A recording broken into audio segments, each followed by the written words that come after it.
What if the next global collapse isn't caused by greed or chance, but by design? What if the same financial system that saved us in 2008 is quietly setting the stage for another reset, one built not on paper money or gold, but code? You've seen the signs: record inflation, digital currencies on the horizon, governments talking about programmable money and smart economies. But few understand how all of this connects and why every major power, from Washington to Beijing, is racing toward the same 2030 deadline. Wherever you're watching from, drop your country below, because the story isn't just about Wall Street or the dollar. It's about your future purchasing power. By the end of this video, you'll see how debt, digital currency, and artificial intelligence are merging into one global economic framework, and why the world's richest 1% are positioning themselves not to stop the next collapse, but to control it. If you're new here, make sure to subscribe for more deep dives into the truth behind the headlines and the systems shaping our financial lives.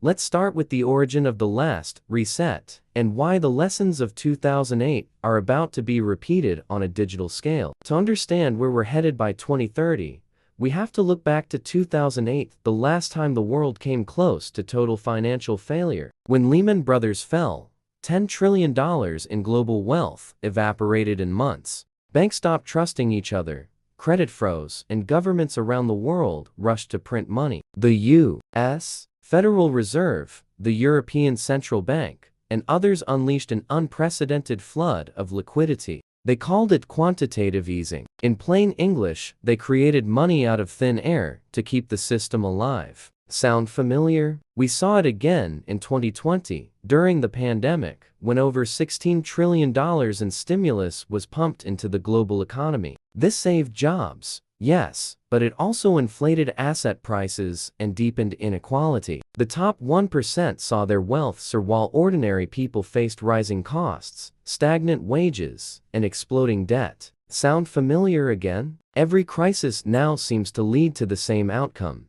Debt gets socialized, profits get privatized, and underneath all of it, the same mechanism repeats: the expansion of credit and the erosion of real value. The dollar today buys only about 4% of what it did in 1913, the year the Federal Reserve was created. Now, central banks face a new problem. They can't print forever. Inflation, political backlash, and global instability have made the old tricks dangerous. So what's the new plan? To rebuild the same system digitally. Since 2015, major central banks have been quietly developing central bank digital currencies. Unlike Bitcoin, which is decentralized, central bank digital currencies are issued and controlled by governments. The idea is to make transactions faster, traceable, and programmable. China's digital yuan is already being tested in over 200 million wallets. The European Central Bank is pushing its digital euro. The US is studying a digital dollar project. On the surface, it sounds like innovation, but underneath,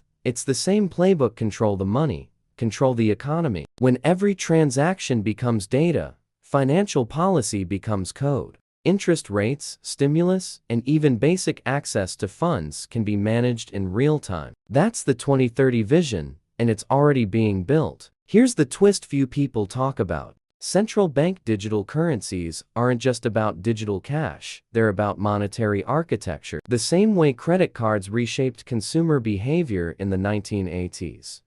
Programmable money could reshape society itself. Imagine this: a future where your government stimulus can only be spent on approved goods, or where carbon tracking apps automatically deduct taxes for travel. Far-fetched. The technology already exists. The Bank for International Settlements, the central bank of central banks, published its blueprint for the future monetary system in June 2023, detailing programmable money, cross-border central bank digital currencies links, and AI-managed liquidity.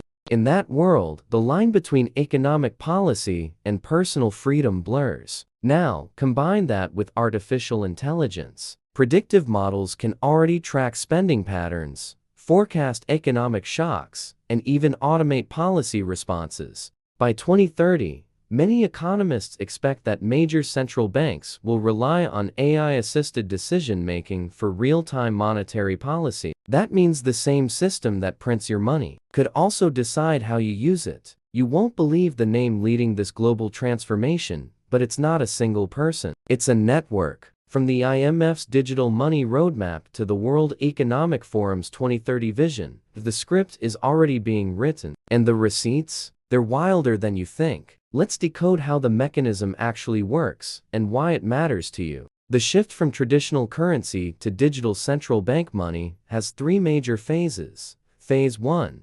Consolidation of digital infrastructure. 2015-2025 Global Payment Systems. Visa, MasterCard, SWIFT, PayPal became data networks. The cashless society wasn't about convenience. It was about traceability. Over 92% of the world's money now exists only in digital form. Entries on a screen. Phase 2. Introduction of sovereign digital currencies. 2025-2030 Central bank digital currencies replace parts of the existing system. Instead of relying on private banks to create most money through loans, central banks issue currency directly to citizens digitally. This allows for smart contracts embedded in money itself. For example, your paycheck might automatically allocate taxes or loan repayments. Government aid could expire if unused within 30 days. Monetary policy becomes programmable behavior control. Phase 3. Integration with global AI systems. Post-2030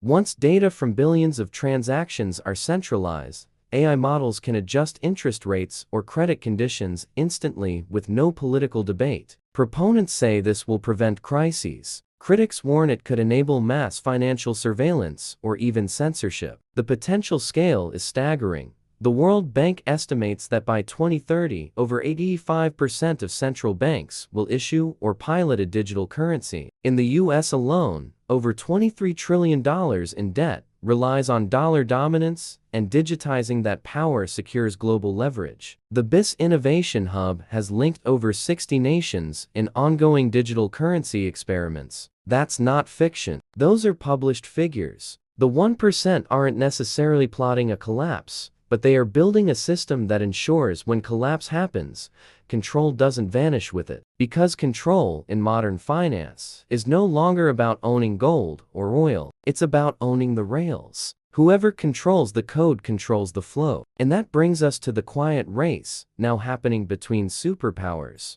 The US faces pressure to modernize or risk losing financial dominance. Europe, meanwhile, seeks to protect its banking sector from American and Chinese tech giants. Each side says it's building for stability, but each side also sees that stability as power. Historically, free financial innovation from paper money to credit derivatives promised democratization, then concentrated wealth even further. Sound familiar? By 2030, experts predict the fusion of finance, AI, and surveillance could make crises easier to contain but harder to escape. The next collapse may not begin with a crash, it might start with a reboot. If 2008 taught us that debt is invisible until it explodes, 2030 teach us that control is invisible till it's complete. The digital system being built today offers enormous benefits: faster payments, reduced fraud, global inclusion. But it also concentrates economic power in ways the world has never seen.